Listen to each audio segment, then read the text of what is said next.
তাহলে আবু বকর রাদিয়াল্লাহু তাআলা আনহু এই উম্মতের মধ্যে নবী সাল্লাল্লাহু আলাইহি ওয়াসাল্লামের পরে সবচেয়ে উত্তম ব্যক্তি, সবচেয়ে ফজিলতময় ব্যক্তি, সবচেয়ে মর্যাদাবান ব্যক্তি। তারপরে কে? ওমর রাদিয়াল্লাহু তাআলা। তো ওমর রাদিয়াল্লাহু তাআলার যে শাহাদাত, এই শাহাদাত কি কারবালার চেয়ে কম মর্মান্তিক? ওসমান রাদিয়াল্লাহু তাআলার শাহাদাত, আলী রাদিয়াল্লাহু তাআলার শাহাদাত, এই সবগুলো শাহাদাতই তো খুবই মর্মান্তিক, হৃদয় বিদারক এবং ইসলামের ইতিহাসে অপরন্ত ক্ষতিকর শাহাদাত ছিল।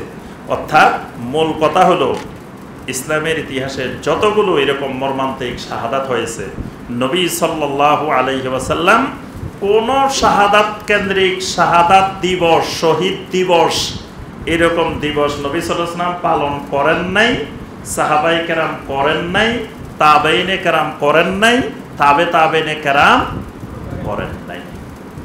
এটা সম্পূর্ণরূপে শিয়াদের বানানো একটা বিষয়।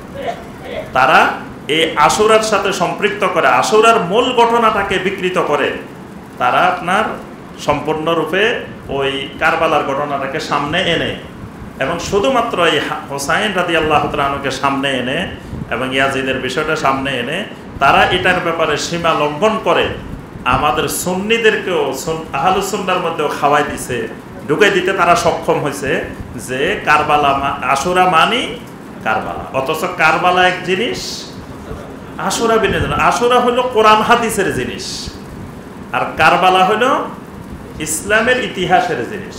ওইটা ইসলামের ইতিহাস, তারিখুল ইসলামী, ওইটা কোনো ইবাদতের বিষয় না। আশুরা কিন্তু ইবাদতের বিষয়, এর সাথে সিয়াম আছে। তারপর মুহররমের মধ্যে ফালা তাজলিমু ফিহিন্না আনফুসাকুম, এটা ইবাদত কেন্দ্রিক, কোরআন হাদিস কেন্দ্রিক, কিন্তু ওইটা হলো ইসলামের ইতিহাস। তো ইসলামের ইতিহাসে এরকম মর্মান্তিক ঘটনা অনেক ঘটেছে। আমরা সকল মর্মান্তিক ঘটনায় সমবেদনা জানাই, সকলের শাহাদাতকে আল্লাহর কাছে কবুল করার জন্য আমরা আল্লাহর কাছে দোয়া করি। সকল শাহাদাতের যারা হয়েছেন আমরা ওই সমস্ত সাহাবায়ে কেরামদেরকে সবাইকে মহব্বত করি, কিন্তু একজনের ব্যাপারে, দুইজনের ব্যাপারে আমরা অতিরঞ্জন করে মহব্বতের, এটা আহলুস সুন্নাহ ওয়াল জামাতের নীতিমালা নয়।